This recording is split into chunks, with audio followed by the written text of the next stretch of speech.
हरे कृष्णा। हर एक व्यक्ति के मन में एक ही प्रश्न होता है कि जो भयंकर पाप रूपी सूखे या गीले ईंधन को जलाकर राख कर सके, ऐसी अग्नि कौन सी है। अज्ञान अवस्था में किए हुए पाप को शुष्क और जानबूझकर किए हुए पाप को आर्द्र कहा जाता है, चाहे वह भूत भविष्य और वर्तमान कैसा भी क्यों ना हो। तो इसका उत्तर हमें गरुड़ पुराण में मिलता है कि जिस अग्नि से शुष्क अथवा आर्द्र पाप को जलाया जा सकता है, उसका उपाय एक ही है, और वो है जो मनुष्य भगवान विष्णु के दिन यानी एकादशी तिथि आने पर जितेंद्रिय होकर उपवास करके भगवान नारायण की पूजा आराधना करता है, वो सभी पापों को धोकर बहा देता है। एकादशी नामक अग्नि से पाप रूपी ईंधन 100 वर्षों से संचित हो तो भी शीघ्र ही भस्म हो जाता है। जो भी व्यक्ति एकादशी व्रत कर लेता है, उसे यमराज के दर्शन नहीं करने पड़ते। एकादशी से अधिक पवित्र इस सृष्टि में कुछ भी नहीं है। एकादशी से बढ़कर कोई भी पुण्यमय कार्य नहीं है, और एकादशी व्रत करने से भगवान विष्णु का धाम अनायास ही प्राप्त हो जाता है। इस दिन उपवास पूर्वक रात में जागरण करने से व्यक्ति सभी पापों से मुक्त होकर भगवान के परम धाम में स्थान प्राप्त कर सकता है। एकादशी व्रत करने वाला व्यक्ति मातृकुल, पितृकुल तथा पत्नी कुल की 10-10 पीढ़ियों का उद्धार कर देता है। एकादशी चिंतामणि अथवा निधि के समान है, जिसका पालन करने से हमारे जीवन में आध्यात्मिक प्रकाश का उद्भव होता है। तो ऐसे ही पाप नाशिनी परम पावनी एकादशी, जो कि श्रावण मास के शुक्ल पक्ष में आने वाली है, वो है पवित्रा एकादशी। इसे पवित्रारोपणी एकादशी भी कहा जाता है, जिसका पालन करने से मनुष्य के जन्मों जन्म के पाप नष्ट हो जाते हैं और वो इस संसार रूपी भव सागर को पार करके भगवान की शरण प्राप्त कर सकता है। इसे करने से जाने अनजाने में भी जो पाप हो जाते हैं, उसका भी नाश होता है। इस एकादशी को पुत्रदा एकादशी के नाम से भी जाना जाता है, क्योंकि इसका पालन करने वाले निसंतान दंपति को ये एकादशी संतान प्राप्त करने में सहायक बनती है। और इससे जुड़ी हुई एक पौराणिक कथा भी इस बात की पुष्टि करती है। इस एकादशी का पालन करने से व्यक्ति के मेरु समान पापों का नाश हो जाता है, और जो व्यक्ति भगवान श्री कृष्ण की भक्ति में अग्रसर होना चाहता है, उसे भी इस एकादशी का पालन अवश्य करना चाहिए। तो चलिए परम भगवान श्री हरि को प्रिय इस पवित्र एकादशी के उपलक्ष्य में उसका महिमा गान करती हुई एक पौराणिक कथा का श्रवण करते हैं। इस कथा का वर्णन आता है गरुड़ पुराण में।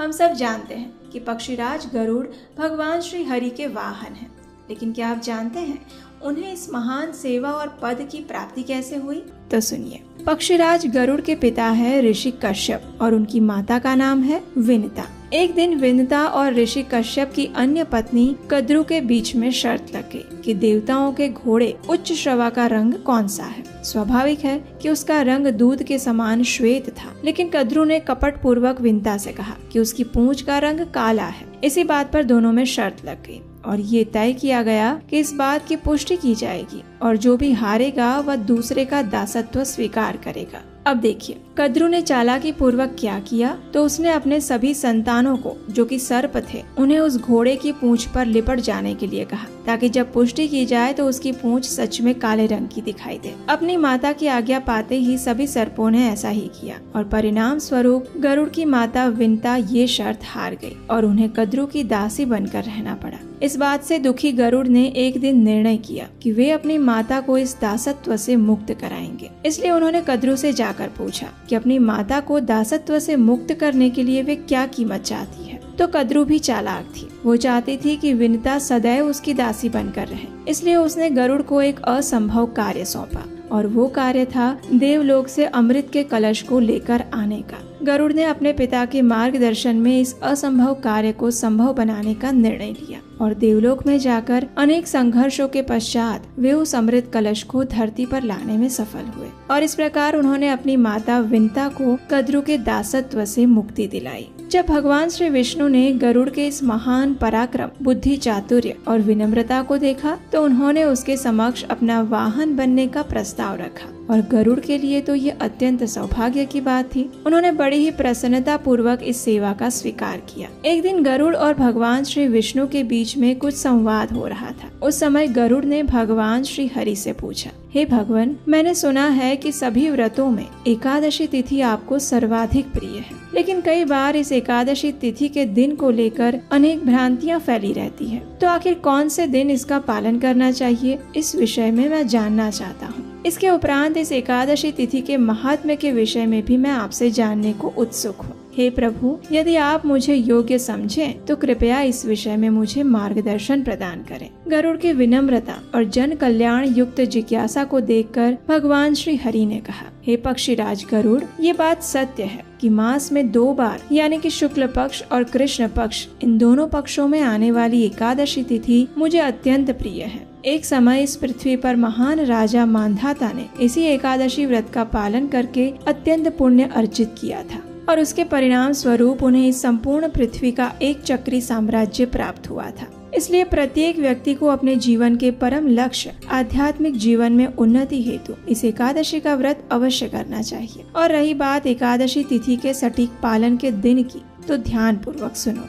एक समय धृतराष्ट्र की पत्नी गांधारी ने दशमी विद्या एकादशी का पालन किया था और उसी के फल स्वरूप उसके सभी 100 पुत्रों का विनाश उसके जीवन काल में ही हो गया था। इसलिए किसी भी व्यक्ति को दशमी से युक्त एकादशी व्रत नहीं करना चाहिए। द्वादशी के साथ एकादशी होने पर उस एकादशी में भगवान हरि का सन्निधान रहता है। जिस मास में दशमी वेद से युक्त एकादशी होती है उसमें असुरों का सन्निधान होता है। उस स्थिति में द्वादशी तिथि को व्रत करके त्रयोदशी तिथि में पारण करना चाहिए। यदि एकादशी, द्वादशी और विशेष रूप से त्रयोदशी तिथि भी एक ही दिन आ जाती है तो इन तीनों तिथियों से मिश्रित ये तिथि व्रत करने योग्य होती है, क्योंकि वो तिथि मांगलिक और सभी पापों का विनाश करने में समर्थ होती है और पुण्य फल प्रदान करती है। किंतु दशमी से युक्त एकादशी का व्रत कभी भी नहीं करना चाहिए, क्योंकि इसके पालन से मात्र पाप कर्म ही संचित होते हैं। तो ऐसे ही परम पावन पवित्र एकादशी जो हर मनोकामना पूर्ण करने वाली है, वो श्रावण मास के शुक्ल पक्ष में आने वाली पवित्रा एकादशी है और इसीलिए इसका महत्व और भी अधिक बढ़ जाता है और उसके पालन से मिलने वाला पुण्य फल भी अनेक गुना मिलता है। इस एकादशी का पालन करते हुए व्यक्ति को अन्न या किसी भी अन्न युक्त पदार्थ का सेवन त्याग देना चाहिए। उपवास का पालन करना चाहिए। यदि आवश्यकता लगे तो फल, दूध, एकादशी प्रसाद इत्यादि ले सकते हैं। अधिक से अधिक समय हरे कृष्ण महामंत्र का जप करना चाहिए। श्रीमद् भागवतम या भगवत गीता जैसे ग्रंथों का अध्ययन करना चाहिए। व्यर्थ की बातों और कार्यों से दूर रहना चाहिए और अपने मन तथा चेतना को परम भगवान श्री कृष्ण के ऊपर ही केंद्रित रखना चाहिए। इस प्रकार संपूर्ण दिन कृष्ण चेतना में स्थिर रहने के बाद अगले दिन निर्धारित समय पर शास्त्रोक्त विधि से इस व्रत का पारण करना चाहिए। और इसकी शास्त्रोक्त पारण विधि क्या है, ये जानने के लिए आपके अपने चैनल को सब्सक्राइब कर लीजिए और नोटिफिकेशन ऑन कर लीजिए, क्योंकि यहीं पर हम कल इसकी संपूर्ण पारण विधि वाला वीडियो भी लेकर आएंगे। और हाँ, एक सबसे महत्वपूर्ण बात,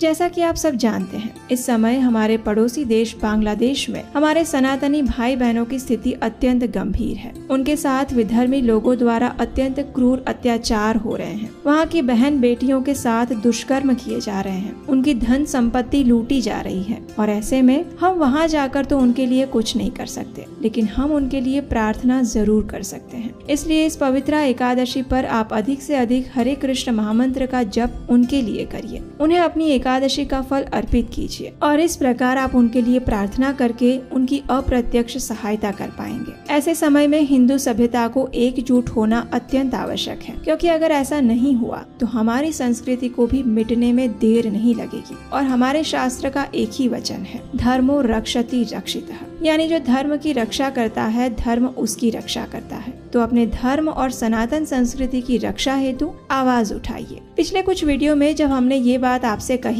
तो आप में से कुछ लोगों ने हमें कमेंट करके ये कहा था कि आपने तो कथा में पॉलिटिक्स जोड़ दिया, लेकिन यही हमारी सबसे बड़ी भूल है। हमें लगता है कि अगर हम अपने आसपास में घटित हो रही घटनाओं के प्रति आंख बंद करके बैठे रहेंगे और बस दिखावे के लिए भगवान का नाम जपते रहेंगे तो हम बच जाएंगे। लेकिन ऐसा होता नहीं है। हमारे धर्म में शास्त्र और शस्त्र दोनों का महत्व समान रूप से बताया गया है। पहले के समय में धर्म का पालन करने वाले राजा जनक भी थे जो क्षत्रिय थे, और धर्म की रक्षा करने के लिए शस्त्र उठाने वाले परशुराम जैसे ब्राह्मण भी थे। इसलिए बात को समझने का प्रयास करिए। आप अपने धर्म का पालन तभी कर पाएंगे और कथा भी तभी सुन पाएंगे जब आपको उसका पालन करने दिया जाएगा। अगर आसपास में आग लगी हुई होगी ना, तो सबसे पहले आप अपनी जान बचाने के बारे में ही सोचेंगे, कथा सुनने के बारे में नहीं। और ये जीवन की कड़वी सच्चाई है जिसे कोई नकार नहीं सकता। इसलिए सनातन धर्म के पुरुषों सामर्थ्यवान बनिए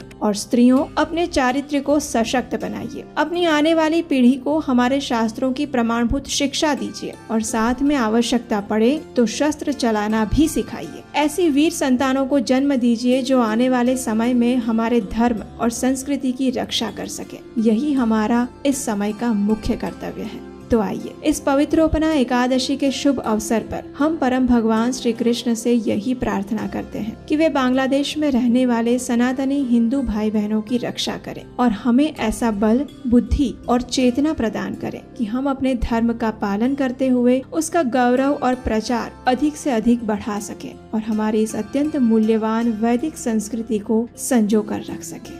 हरे कृष्ण।